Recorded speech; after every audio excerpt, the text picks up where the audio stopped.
কৃষক আনোয়ার সিরাজি হাতে থালা ভর্তি কাঁচা সবজি রান্নার জন্য বাড়িতে না নিয়ে ক্ষেতের আইলেই বসে পড়লেন খাওয়ার জন্য। শাকসবজি কাঁচা খেতেই পছন্দ করেন তিনি। লাউ, মিষ্টি কুমড়া, পেঁপে, ফুলকপি, বাঁধাকপি থেকে শুরু করে সব ধরনের সবজি কাঁচা খেতে অভ্যস্ত আনোয়ার। তবে অবাক করার মতো হলেও তিতা করলা তার সবচেয়ে প্রিয়।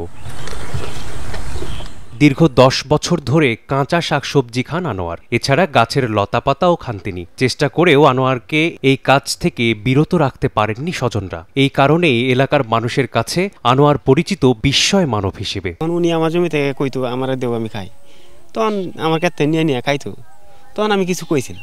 আমার থেকে বড় তার চেহারাও আমি দেখলাম যে না, চেহারাও তো সুন্দর, ভালো থাকে, মোটামুটি ফিটফাট আছে। অন্যদের কাছে অস্বাভাবিক মনে হলেও আনোয়ারের কাছে তা স্বাভাবিক বিষয়। আমাকে সবাই প্রথমে বিটু দিছে এবং রাগ পাইছে, বিরক্ত হয়েছে, কিন্তু আমি বিরক্ত হলে মানছি না।